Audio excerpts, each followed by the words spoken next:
Bad monologue. No, you know what? The today doesn't even deserve a monologue. Today was really frustrating for multiple reasons. But hey, at least it wasn't the Bengals disappointing me today. It's the usual culprits who I should have expected to disappoint me. But at the same time, this is going to be a very happy Alex go lucky show. Alex finally got one. It just took him like a half a decade, pretty much. So go on, Alex. You can go on and talk about your darlings, talk about the Seahawks, and talk about I don't even know, the Broncos, who are now dead in the water. You can talk about the Patriots. Talk What's about going on, all guys? those. What's Go going ahead. on? Talk So, about it. playoff Alex hits once again. It's like it's a different breed when the playoff comes. Like regular season Alex disappears, playoff Alex happens. Season And Alex doesn't exist. playoff Alex, it's a different breed because playoff Alex in his old bracket that we did prior to the playoffs started. Playoff Alex has only gotten one result wrong amongst 3, 6, 8, 10. Amongst 10 games, Alex has only missed one. So, unlike Angelo, whose bracket is basically blown up to pieces at this point, since he wanted to be edgy and he wanted to predict the Jags and the Texans, both to make the championship, the conference championship, you can imagine how well that went right now. Plus, he trusted the 49ers as well, which, again, went excellent. So yeah, like Felix, it's different breed at this point. We stand on business, and we also have the best team remaining in the playoffs. So life is great, man. Like everything is looking fun right now. This I is really just believe in about 3 weeks when we're sitting here talking about the Super Bowl, I'm gonna be saying that my team won the Super Bowl, mate. That's just what's gonna happen at this point. No, you're not. They're not winning. They're not even getting past this round. Get out of here with that. They're getting past the Rams, mate. They're We're not again, past the like I Rams. told you about the 49ers, we're gonna destroy the Rams as well. Don't worry about it. I just want to point out that I have yet to see a game where Sam Darnold has had to win a game. So the Rams, I think they'll make Sam Darnold win the game, and Sam Darnold won't be Literally able to. had to win the game versus the Rams last time that we faced the Rams. It wasn't in the And he playoffs. won Doesn't it. count. Okay, so we're just like we're moving the goalpost. You're damn right we are. Okay, because you can't have Sam Darnold be happy about anything. Sam Darnold is going to be a Super Bowl champ. Can you imagine when you have to say the words, Sam Darnold is a Super Bowl champ? I can imagine The, it, but it's not going to happen. the amount of crow that you're going to have to eat. You have always been a Sam Darnold hater. And now you're going to have to admit that Sam Darnold is a Super Bowl champ. Sam Darnold won a Super Bowl first, or won a Super Bowl while your guy Baker Mayfield never did, for example. It's just going to be one of the many things that are just so beautiful about this. If your cosplay history is right, Sam Darnold's going to is going to be playing a Super Bowl game before Josh Allen, before Lamar Jackson. Yes. He's going to win a Super Bowl before all of those guys.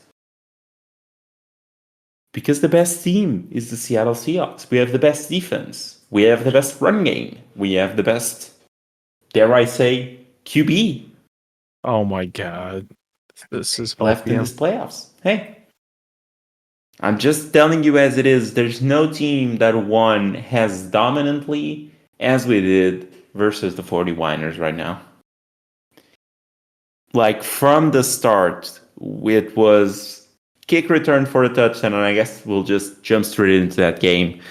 My Seahawks beating the 49ers, ass whipping the 49ers, that is. Started with a massive kickoff return from Rashid Shaheed, our one mid-season acquisition that just shined brighter when he needed to. He goes in and he returns that one for a touchdown, and it felt like that game was going to go just like the Super Bowl versus the Broncos, which was pedal to the metal and we just go.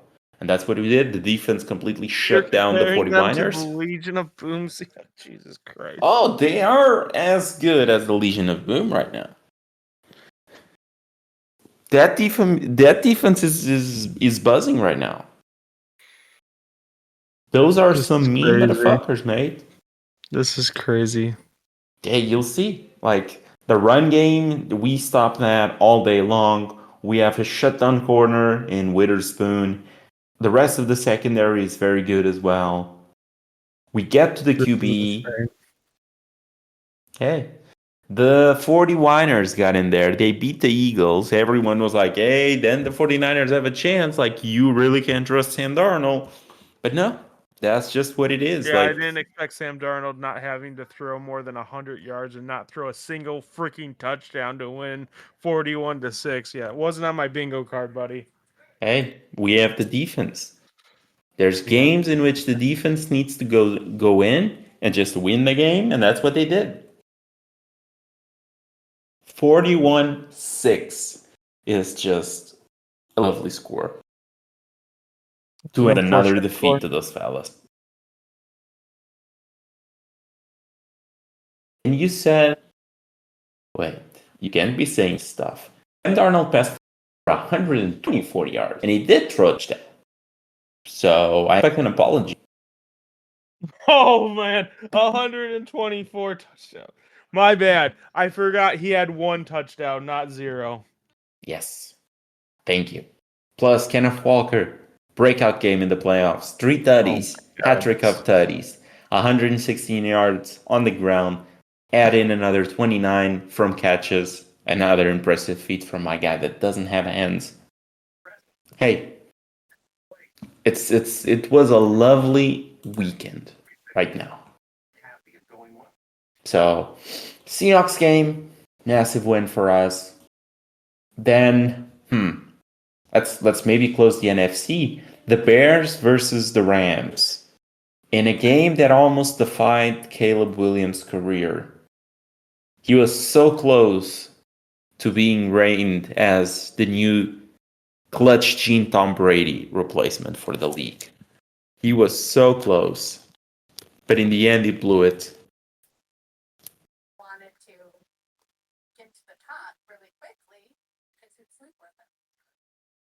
Hey, Yeah. did you hear me? Oh, Yeah. The, the Bears blowing it. Oh, hey, this is the one I got right. Yeah, how's Clutch Caleb doing for you, by the way? well, he did make the comeback though. He did. I'll give him that. And that was a beautiful throw that he did to tie the game. It was an insane throw. It reminded me of that Russell Wilson throw versus Green Bay when we went to the second Super Bowl, the one in which we lost versus the Patriots. The one in which like Russ just backtracks, and he just eaves one out of nowhere. And I don't know if it was a touchdown or it was the 2 point How many conversion. And I Seahawks think, Super Bowl references are you going to make? Because you're up to like 5 already. hey, the show has only started, so you can imagine how many there will be. Plus, whoever goes to the Super Bowl versus us, it's going to be a Super Bowl rematch from the AFC. So, plenty more to come. Just trust this. But yeah, it was a similar throw to that one. I thought that they should have gone for two. I know that it's asinine to go for two in that situation. It's way too big of a risk to take.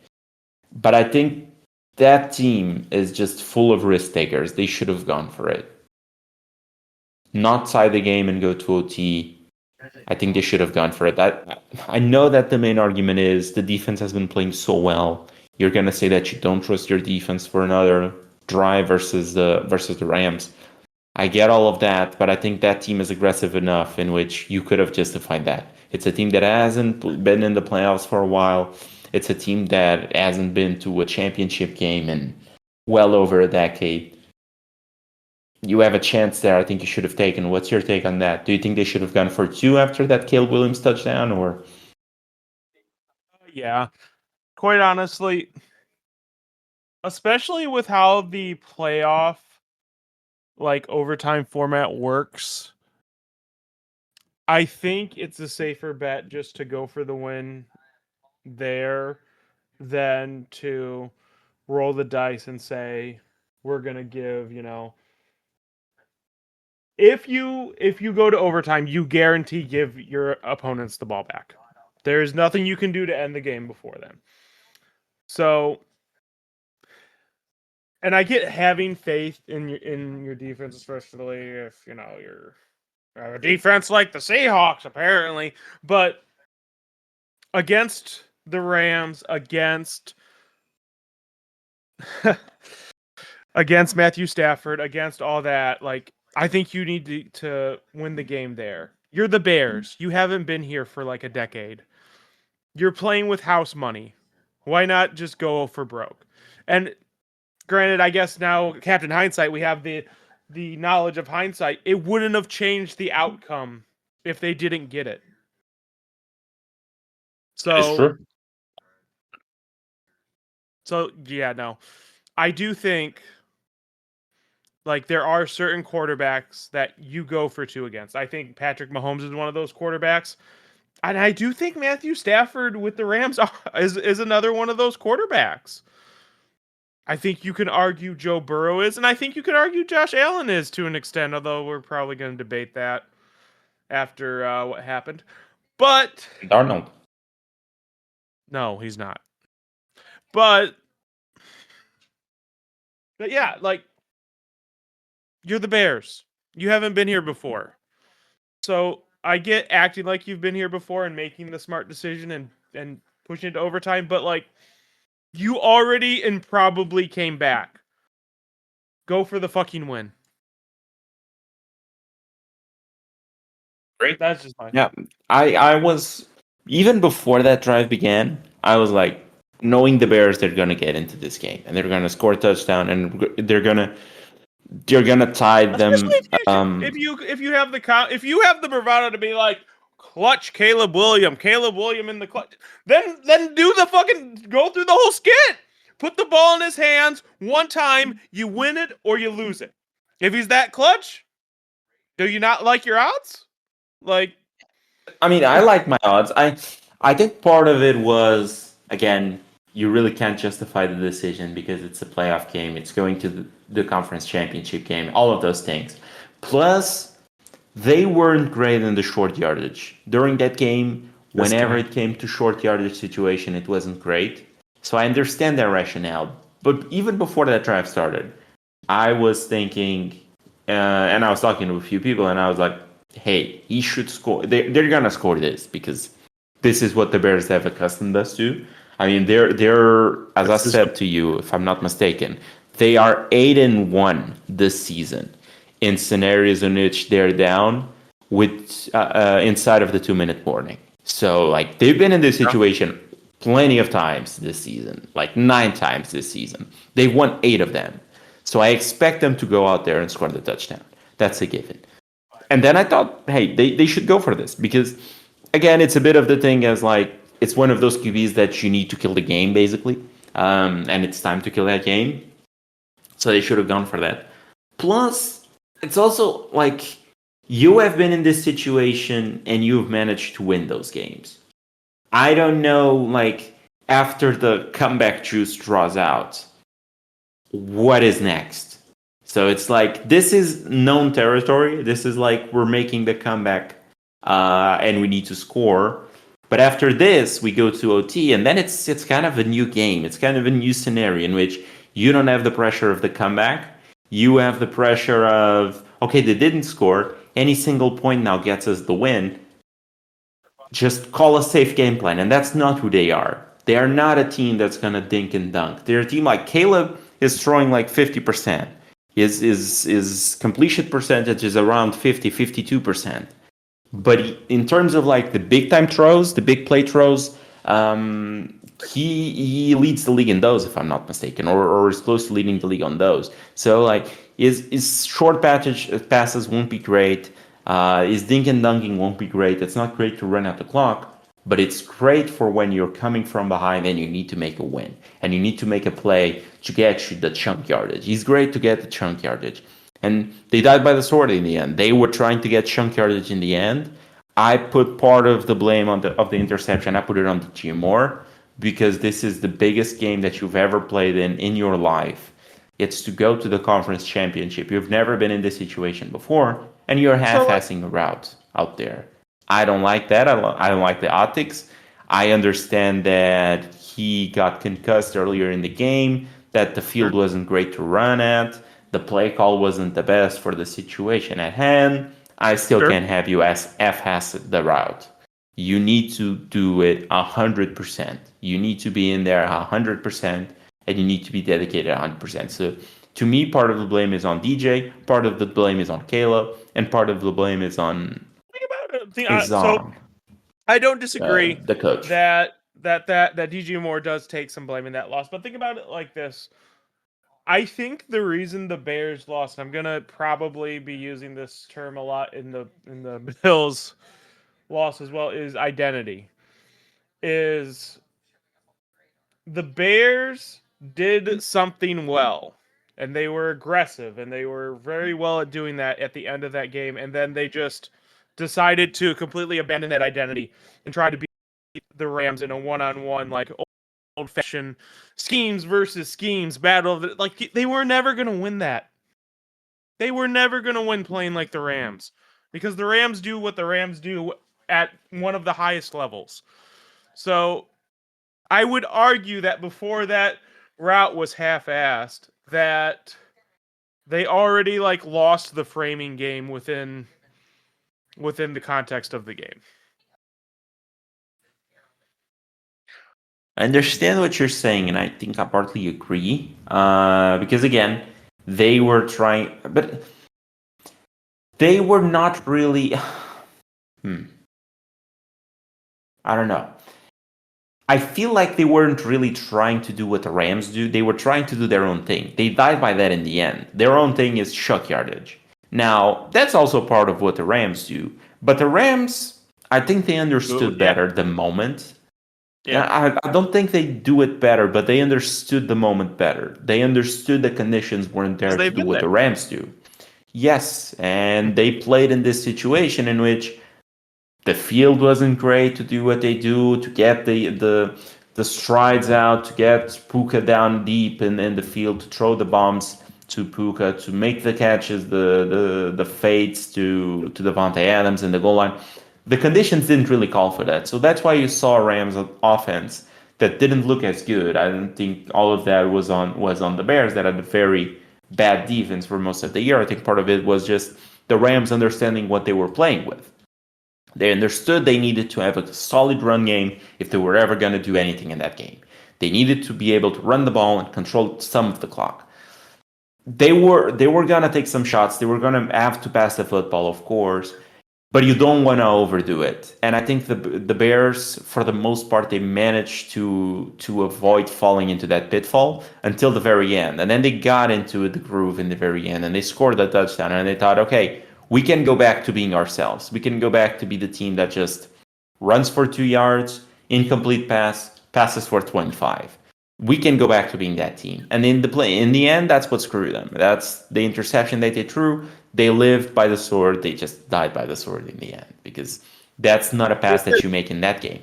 That's not a play that you call in that game. So that's why I think all three parts failed in the end because they just weren't ready for the situation. And it's Do you, understandable. I mean, they haven't been here before. do you think that part of the plan for the Bears is to get a better running back? Because like I'm gonna focus on the like you run it, get 2 yards, and then you 25. Like the run game for the Bears, even though they go to, is very like detrimental to them, especially in like high leverage situations. I think they So could be a team that target a new running back for their scheme. Again, Swift wasn't probably the guy that the current regime handpicked. you know who You, screams Bears? What the Bears are trying to do? I mean, there's a few guys, but who in your mind is it? Brees Hall. Well, they do have the cap for a guy like Brees, unlike a team like the Chiefs, who is always talked about as the scenario for Brees, which I don't think so. I think it's much more likely that a guy like Kenneth Walker, for example, goes in there than Brees Hall. But Brees to the Bears, I could see. I could see that being the mix that happens in there. I could also see maybe a trade for one of the veterans there. It's just like not super into like, for example, let's imagine the Ravens. I've seen some crazy trades for the Ravens. Like I've seen rumors of let's move Lamar. I've seen trades of the Jets moving one of the Raiders moving 101 You do. What plus would you do if you were the future Raiders, ones. actually? Because you're without John Harbaugh, you're without that whole identity that comes with him. What would you do if you took over the Ravens tomorrow? Hmm. I think I wouldn't trade Lamar because I think Lamar is good enough that he's one of the very few QBs that you basically don't trade unless you get like very close, unless you can guarantee that you get a QB very close to what Lamar is, which again, there's no way to guarantee.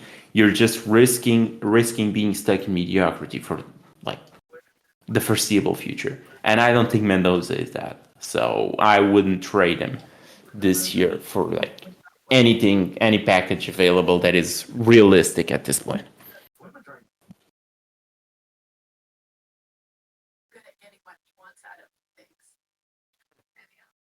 Plus, I like their head coach hiring. Ooh, I actually did not look into who they hired for the head coach. Wasn't it Stefanski? No, they hired the Chargers defensive coordinator. Jesse Mittner. Oh, okay. Because he was originally gonna interview with the Browns. Interesting. Hmm. Yeah. The Oh, that's Bill, new. Okay, that's why the I haven't seen it. That's Stefanski went for the Falcons, oh god. and Well, Falcons good. fans aren't happy. No shit, buddy. No, there goes Kyle Pitts.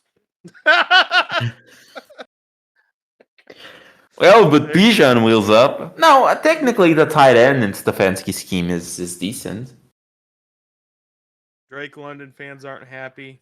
I'd Maybe argue those tight end. I'd aren't. argue Eddie Pitts fans that are left that have suffered through the heart attacks and the aneurysms are also not too happy. I've never been a fan of this dude. Like, I'm not saying he's a bad coach. He coaches a really good defense. He's very good situationally, but golly, does he run the most boring offense I've ever seen in my life? Like, to the point that he didn't think the Browns needed wide receivers. That's how bored. Oh, well, who needs a wide receiver? I don't throw to him anyway. It was kind of like was what the Browns roster configuration looked like. Like I think you are selling him short. I think he's a very good selling him head short. coach. Uh, have you watched a Browns game? I refrain from watching things that make me Exactly. sad. Exactly. Like you're gonna and then you gave him like a Ferrari. Like you're gonna watch Bijan, you're gonna watch Kyle Pitts, you're gonna watch Drake London in Kevin Stefanski's scheme, and you're just gonna be sad. Except Bijan. Bijan will be fine. But like, oh man, this is gonna be so.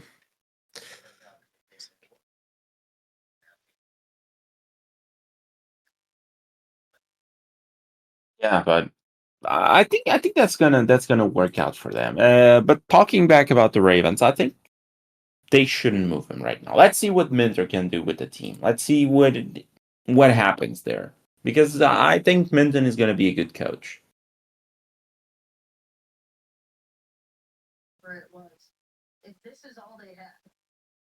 Hmm. All right, Poor Ravens. jumping over to the AFC. I guess we'll talk about Steelers, not Steelers, Texans, Patriots. Oh Did god, CJ I'm Stroud I'm just walking play away from it. himself out of millions and millions and millions?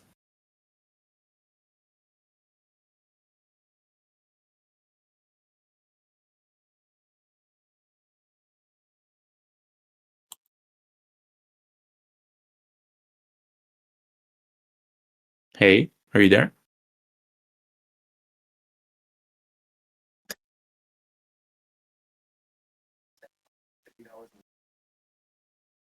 I think we've lost Angelo. Okay, I'll go on. I feel like CJ Stroud just cost himself millions at this point. I think any team that looks at what he has done in these playoffs will be like, we don't want this dude. We shouldn't realistically spend anything over 30 million on this dude per year. And that's like what replacement level QB money gets you right now. And I think that's just what he did to himself. I think turning the ball over damn near 10 times in 2 games with this defense just shouldn't be realistic. You shouldn't never be in that position. You basically wasted this defense golden years or gold year in which everything was clicking for them. The defense looked great. They were stopping every single team that you were facing. And you decided to play Euroball. I don't think this is defensible. Defensible at this point. Are you back, Angelo?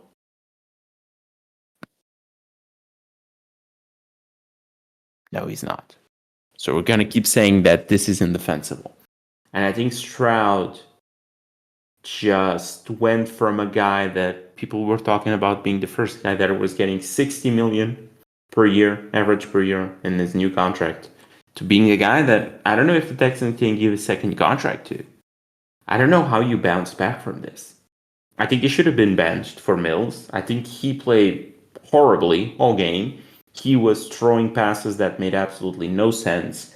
He was erratic out there for most of the time, and he just decided that he wanted to play Euroball. Like this was the issues before he got hurt this season. They were losing games because he was playing Euroball. Turnovers were happening. Everything was going downhill.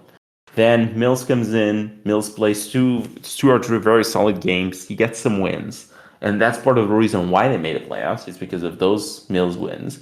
And then Stroud comes back, and he just plays a bit more carefully with the football. He plays more conservative. He's not trying to make the big plays, the Euroball plays. No, they run the football a lot, short passes, key passes. That's what happens. And then in the playoffs, he just reverts back to being hero ball Stroud, and it goes terribly for him. And again, this brings me back to not liking him when he came out of college. When he came out of college, um, this makes the doubts about his S2 test being just god awful. That was one of the main points against him at the time. Just makes you question Owner his done. football IQ at this point, his awareness. Oh no, we're still on the CJ Stroud hate corner. Got it. Hey, you can come in and defend your dude. I think it's undefendable at this point. I think What? he just What's got undefendable? himself the way that he plays. Yeah, it was bad, man. He had a bad game. Some of Not the really some a of the bad game. interceptions, I Two don't of even know them. what he was thinking. Huh? Which one? To back-to-back games. He had like 10 turnovers across the 2 games. Yeah, This pretty is just rough. not something that you can do with this defense. Like, the sort of defense requires you to play carefully with the football. You can turn the ball over. This defense will always give you a chance as long as you don't turn the ball over. And he just decided that it was time to play hero ball. And we go from after his rookie year, people talking about how he is going to play himself into the first QB that is getting like 60 average per year, to being a guy that I don't think you can give a second contract to if you're the Texans. What? How do you give this guy a second contract? Very easily. Here you go. My dude, this guy played this Oh, rookie season. He did very well in his rookie season. Come you playoff should have. time in his rookie season, he had very questionable games still. Second season, Everything goes south after he tries to little bro Caleb Williams in the first game of the season, thinking he's some sort of vet or anything like that when he's a second year player. And everything goes south from there. And then this season, he starts absolutely atrociously yet again. Gets hurt. Davis Mill comes in, plays better than him. He comes back. Then Played he better. realizes, I mean, he got wins that the way CJ Stroud was playing, he was never getting. Like, Mills was being careful with the football. Mills wasn't putting the ball in harm's way. Mills was making the short passes, the key passes, leaning on the run. Stroud wasn't doing any of that. Then Stroud comes in after Mills. And the mindset was, let's not turn the ball over. Let's be conservative with the football. That's what he did. They just got enough wins to make the playoffs as well. And then in the playoffs, he just decided to go back to old CJ Stroud, start of the year CJ Stroud. And it goes god awful. I don't think you can give this to the second contract if you're the Texans. I think you need to cut your losses. Your loss? What loss? What what are you ever gonna achieve with this dude? He's a turnover machine. His football IQ is less than one. He had a bad playoff series, buddy. Yes, this year he had a bad playoff series in his rookie season. He had a bad playoff game. In the second year, he had a bad second year. And this season, not only did he have a bad playoff run, he had a bad first half of the season. And the second half, he played like Davis Mills. So you're paying what? 50 million to a guy that plays like Davis Mills plays? Just keep Davis Mills at this point. Davis Mills wins them that game, by the way. Or does not really wins them that game, but he doesn't lose them that game. It's pretty hard out here right now. You know, Hey, I feel like you need to move on from Stroud. move on from Stroud strike. Stroud doesn't have the football IQ that you need from your franchise QB. I think that's a bit harsh, buddy. I mean, you yourself were questioning the throws that he was making out there. He was making some of the worst throws that I've seen all season. He was Yeah, making I boneheaded agree. plays after boneheaded plays. Like, no sense of where he was awarenessly on the field. No sense of where the down was, what he needed to do to get the first down. None of that. He was seeing ghosts at a point in there. Oh, now you're going to compare him to Sam Darnold? No, because Sam Darnold is a better QB than CJ Stroud. That's simple as.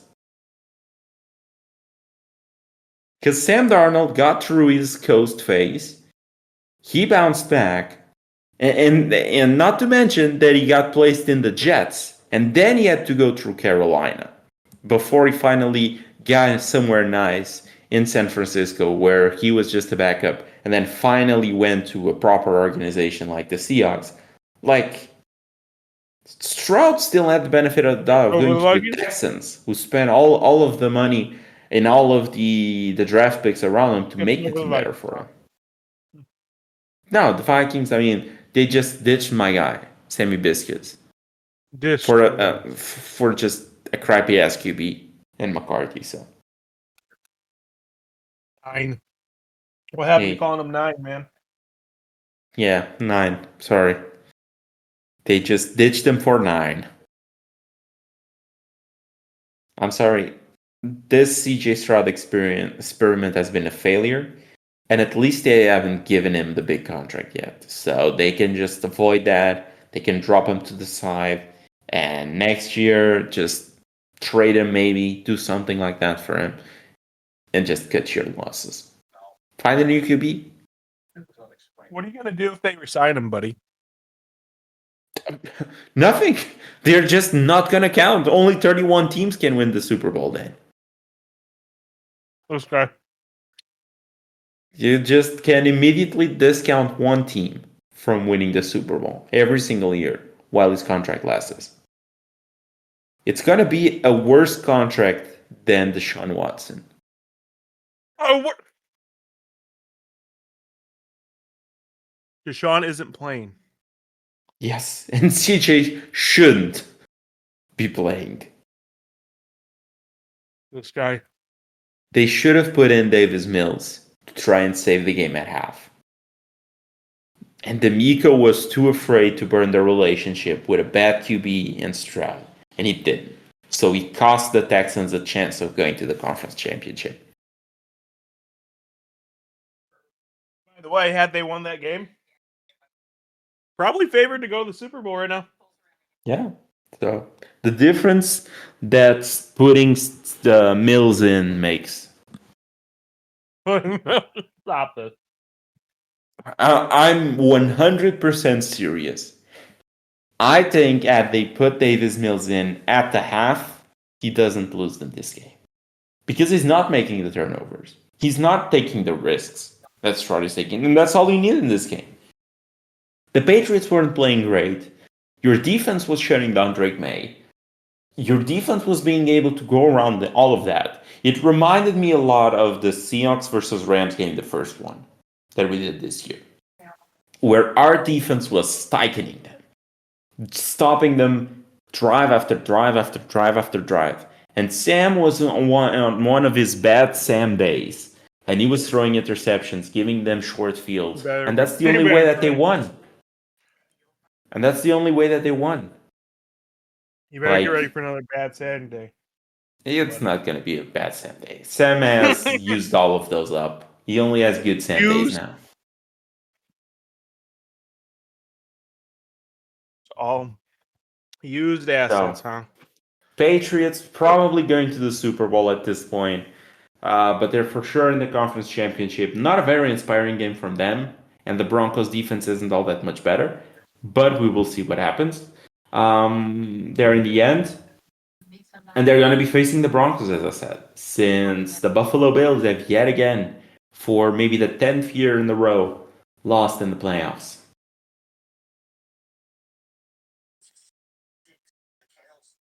What is next for the Bills? Oh, a lot, apparently. Since this happened, they have Sean McDermott has threw himself to the referees because of something crazy, since that was never a catch in any book. But okay. Then he got fired. Apparently, he knew of that before even going to the podium, since the call was made in the locker room. Josh Allen is just crying to the media. He's blaming himself for all that happened. The owner is going to the locker room telling him it's not his fault when it clearly was, because he played yet another terrible playoff game. And then you have the owner defending the GM, Brandon Beane, who's the only guy that stayed in that staff and that front office, for some reason, because this Bills roster has always lacked talent every single year for the past 5 years. This Bills roster doesn't have a proper wide receiver one, only patchwork guys thrown in there. It's always lacking something in the defense, either the secondary or the front seven. They're always lacking something in there. Yet he was given a pass, and they threw Keon Coleman in just under the bus. They threw McDermott under the bus. They're interviewing Philip Rivers as their head coach, which is just, what is this team doing, mate? I think McDermott should have been fired. I also think Bean should have been fired. But are we seriously considering first, by the way, hiring Philip Rivers?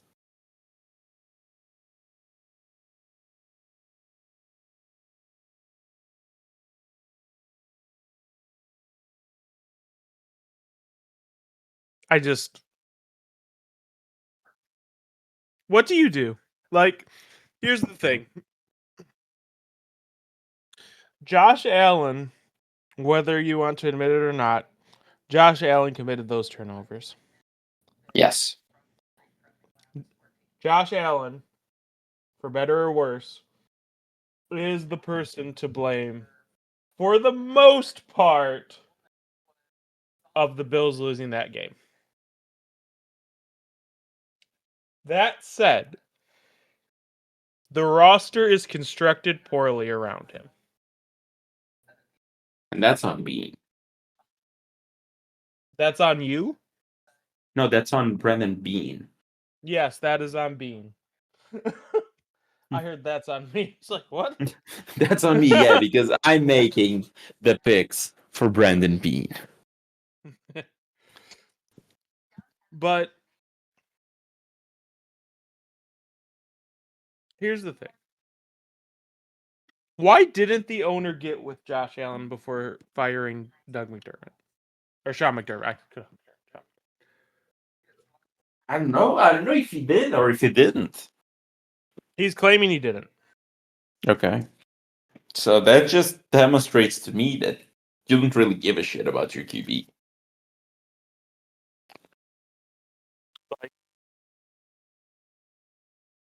You should probably want the input of your MVP, of your reigning MVP QB into a decision like that. That's just me.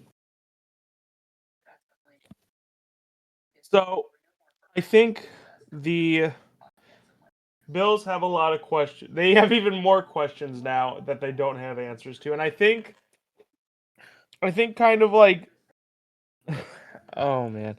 I think kind of like framing it like the roster is fine.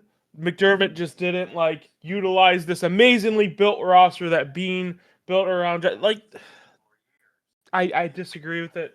With But then wide receiver options like Gabe Davis and their Keon best, Coleman and Khalil yeah, Shakir yeah, their best and receiving option Terrell is Shavers. Dalton Kincaid. Their best receiving option is Dalton Kincaid. And they don't even use him all that much. Like, I feel like this is a just crap show. The whole Keon Coleman situation is what's more shocking to me. That was completely uncalled for. Like they go and have a press conference, Bean and the owner, and like they're making him questions about Keon Coleman, and the owner intervenes and he says, "Hey, Keon Coleman, that was a pick solely from the coaching staff. We can put that on Bean." And it's just like, what? okay, yeah. That was a direct quote.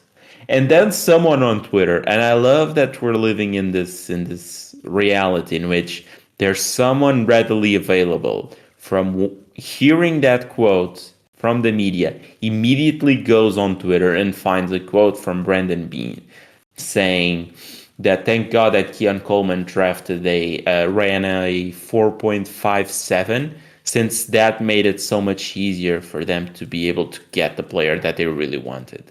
So it's just like that was a lie. We're just like completely throwing Sean McDermott under the bus because yes, because stuff, because things.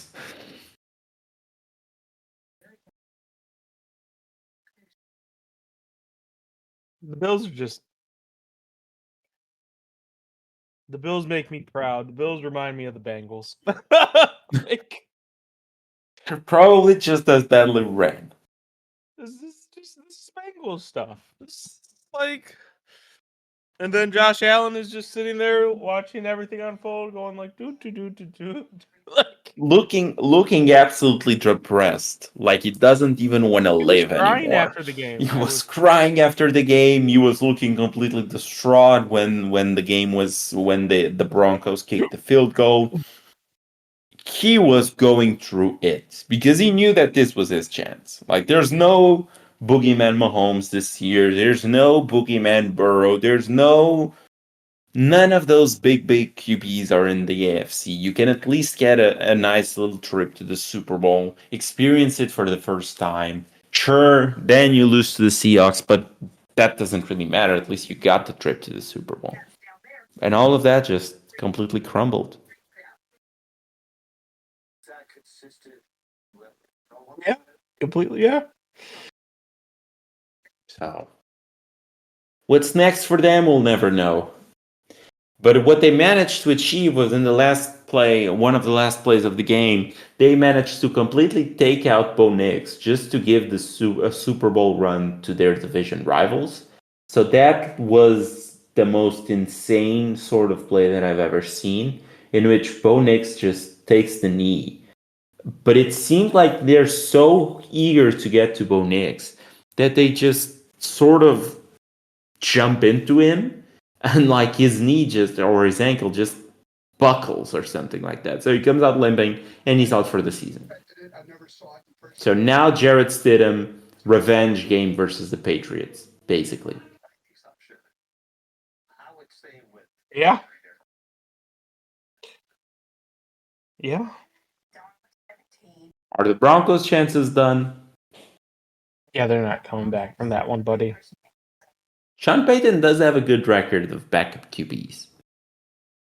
With backup QBs. But the thing is, Jarrett Stidham is 1-1 in the NFL, and his touchdown to interception ratio is like 1-1 as well.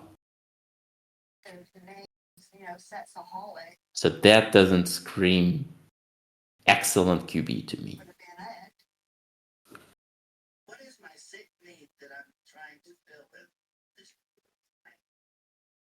I just there's no way. There's no way the Broncos win. I can't believe I'm saying this, but the Patriots are going to the Super Bowl. Like, how bad would it have to be for? Yeah, no. How bad? How bad would the Patriots have to fumble this to justify the Broncos going on to the Super Bowl? I think you can see it though. It would just have to be a game like they had versus the Texans, in which the offense, Mays being loose with the football, he's turning the ball over with the fumbles. The rest of the offense really isn't clicking. They're getting stomped by the defense. And then on the other side, you need the offense to stay on the field with the Broncos. You need to stay on the field in there. You need to have the big drives. That's the thing that the Houston Texans didn't have. You need to have the big drives. You need to convert those drives, and you can't really turn the ball over. That's the recipe for success for the Denver. Lockdown on defense, and then long drive versus the Patriots. And that second part is what the Houston Texans missed, and that's why they lost. That's the one chance that the Broncos have. Do they have the personnel for that with Jarrett Stidham? I would be hard pressed to say yes.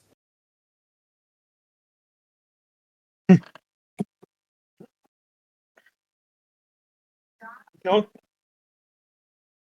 Yeah, that was the championship round, the divisional round. So that means the last four teams are exactly as I predicted. The Rams going to the Seahawks, Lumen Field, and then the Patriots going to the Mile High versus the Broncos. In Angelo's little utopian scenario, it would have been the San Francisco 49ers going to Los Angeles, and then the Texans going to Jacksonville, which, buddy.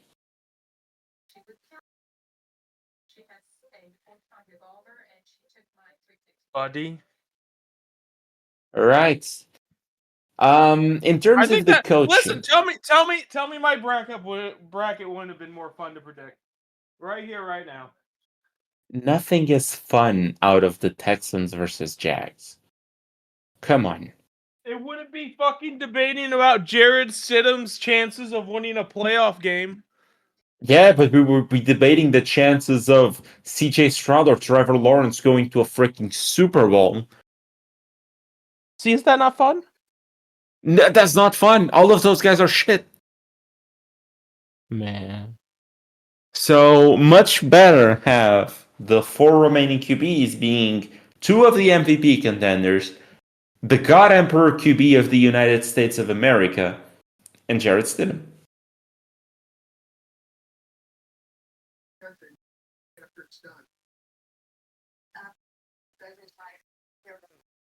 So I feel like my bracket is so much better, and thank God this is what we got.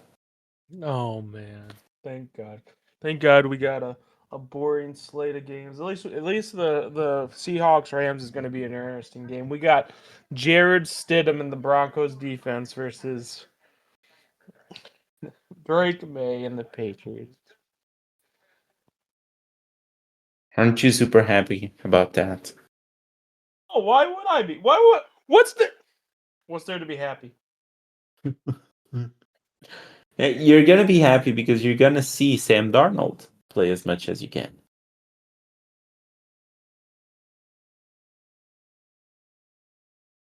Okay, So before we jump into the picks, maybe let's take a look at the head coach hirings that happened.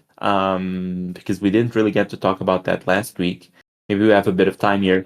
So a few teams, at least this week, have found their Same. new head coach. So let's start with the Tennessee Titans, who hired Robert Saleh. God. Now you're gonna be They're, a Titans fan. Oh my god. they have become the Jets 2.0. They Now have you're gonna hired. believe in Cam Ward, and now I you're gonna be feel all in on. like no, I feel like this is the worst hiring of the lot, or up there as one of the worst hirings of the lot, because Salah just came off of a season in which, like, the defense wasn't. I understand that they had injuries, but the defense wasn't great for the Niners all season. The year prior, he got fired by the Jets. This feels way too soon to jump into another head coaching cycle. Like, I would have waited yet another year, just stay in the shadow of Shanahan for another year. And then next year, let's see what's available for us. You're potentially burning your head coaching career going here because I don't think you can get a third chance this quickly if this burns up. And I think this might burn up fairly quickly. Like the Titans aren't great. Too bad for the They Titans aren't in a organization. they are not in a great situation. I don't know if the QB is solved or not. And the rest of the team is in shambles. So I feel like you're on borrowed time here.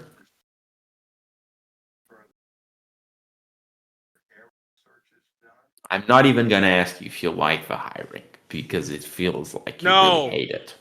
no, I don't like that. It was a poor hiring. Like, I think the Titans need to be like, and they kind of like started to try to do this. Like, I think they just need to be rebuilt from the ground up. Like, that I think it's just simple as that. Like, I think Isn't the that draft what they've pick been trying came, to do? huh?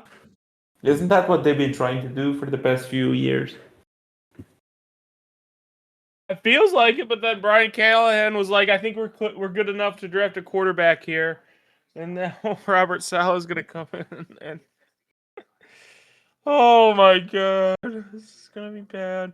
I guess the only question is this: do you think this roster is better or worse than the Jets roster he signed on for? Slightly better, maybe. I don't know. I would say it's basically a coin flip at this point I don't because disagree with that. this is a terrible roster, mate. This is gee Louis. So yeah, that's the Titans. They made probably the worst hiring of the bunch. Still, that made a hiring by now. The Giants moved on quickly to wrap up Harbaugh once he got available. So, but like the Giants, could never be without some drama because apparently, like Harbaugh only signed once he got on paper that he would only report to Mara, not to the GM. So it's just like, why even have the GM? Yeah, I might as well make him the GM too. But yeah, like, what are we doing here? And I believe this got asked to Mara during this week, and he was like, yeah, no, but we still need a GM to be around. It's not.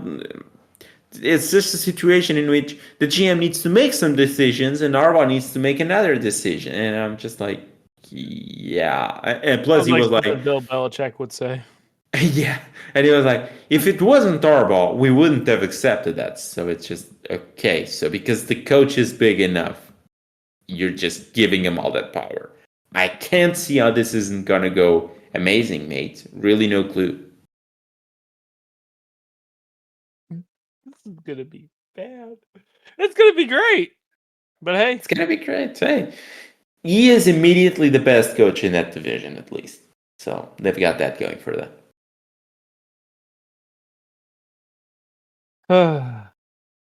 Okay. Then the Ravens, they hired Jesse Minter. We talked about it. I think it's a solid hire. I feel like this guy took a meteoric rise. He was with Harbaugh in the University of Michigan.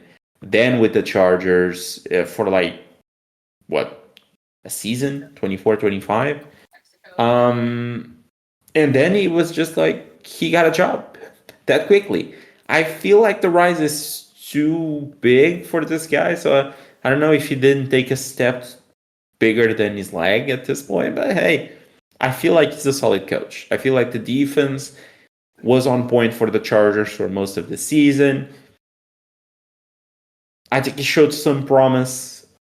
It's never great to hire a defensive head coach in my mind. I don't know if he called plays with the Chargers or not. That's also a big thing. Uh, but I feel like he's a decent hire. Maybe they're trying to pick up on their Harbaugh 2.0.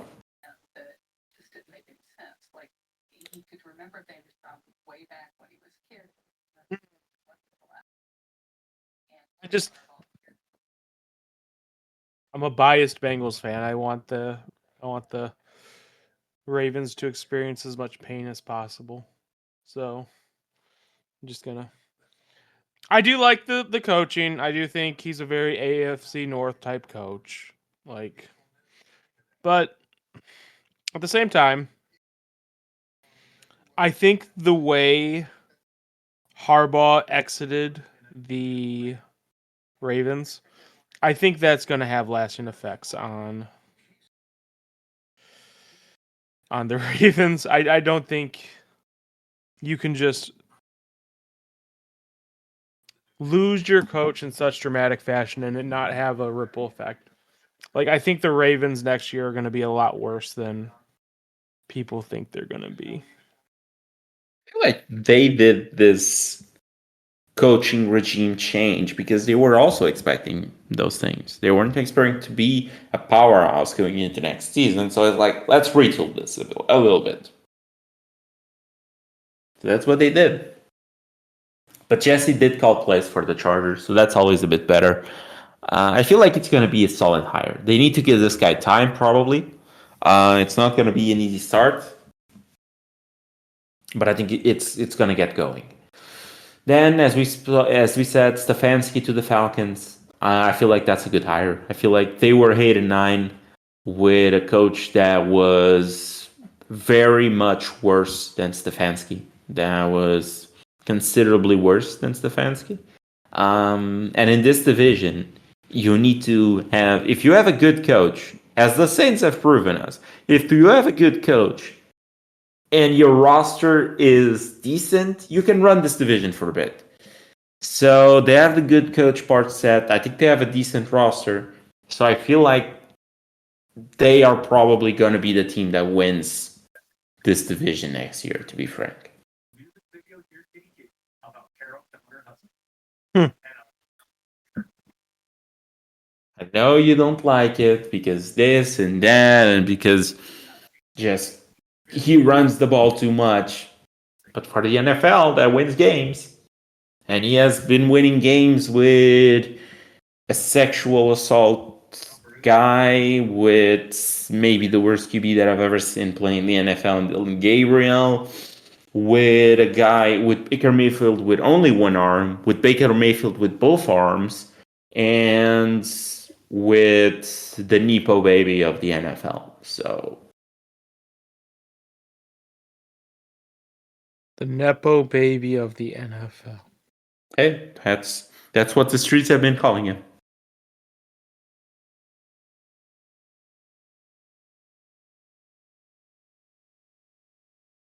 And finally, the last hiring was Jeff Affley to the Miami Dolphins. He was the Packers defensive coordinator, um, which feels like an underwhelming hiring. It's just like, okay, I don't feel like the Packers defense was anything excellent. To be frank, across his 2 seasons as the Packers defensive coordinator, the Packers ranked 19 yards allowed per game, 16 yards per play, and 8 in points allowed per game, which are solid numbers, but it's not like top of the league numbers. So I feel like it was mostly an underwhelming signing. I feel like this is not a guy that is going to have a bright future.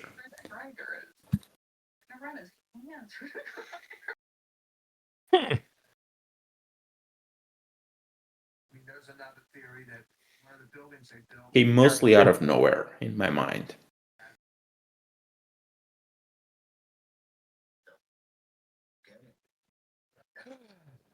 Sorry.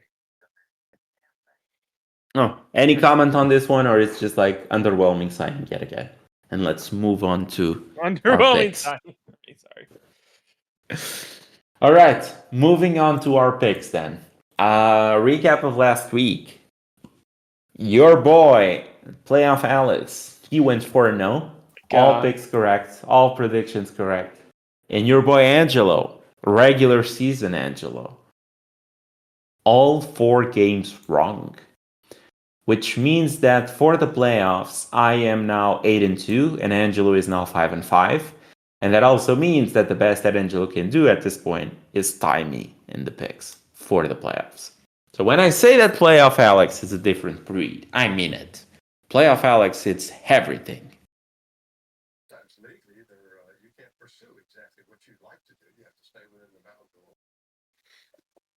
Fuck playoff Alex. Playoff Alex is amazing. So let's jump into the championship week odds. Okay, so first game is apparently the Patriots versus the Broncos. Line open at 5.5, and it's now 4.5 in most places. So I'll say that Patriots are favored by 4.5 points, and I am gonna take the Patriots. Patriots are gonna win this game, probably gonna win it by 4.5 points. So You know what? Let's lose another one. Let's go with the Broncos and let's take the points. let's take the points with the Broncos and Jared Stidham. That's how where we are right now. And the other game that we have, it's the Seahawks at the Rams. The Seahawks opened, so this is just telling you that you are on the wrong side of this one. The Seahawks open as a 1.5 point favorite. It's now 2.5 across the board. So everyone is on the Seahawks. Everyone likes the Seahawks, and I'm just gonna take the Seahawks minus 2.5. Simple as. We're gonna win the Super Bowl, so we might as well win the championship game.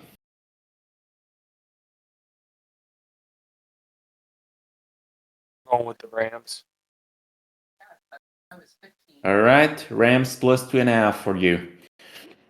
All right, those are the picks in as well. And I believe that might be the show. This was a sad show. It was sad times. It was rough. It's gonna be even worse next week when the No, it's Seahawks not. effectively go to the Super Bowl. The Seahawks are And gonna be stopped. They're gonna lose to the Rams, and then I can just pretend like this is a bad dream and it never happened. And you are so in denial. It's gonna be glorious. The post Super Bowl show. When we win the Super Bowl, it's gonna be so glorious. Okay. Thank you guys. If you're still sticking with us right now, thank you so much. If you're listening to this on the Apple Podcasts app, the Spotify app, wherever you listen to your podcast, just make sure to turn on the auto downloads, leave us a 5-star review, subscribe to the show, all of those good things. Thank you so much. The season is almost over. If you are a fan of the Patriots, the Broncos, the Seahawks, I hope you're enjoying the playoffs. I hope you're liking where your team is going to right now. If you're a fan of the Rams, fuck you very much because we're beating oh your ass. wow. Thank you so much for sticking with us for all of the season. It's almost in the end. And as always, guys, talk to you next week.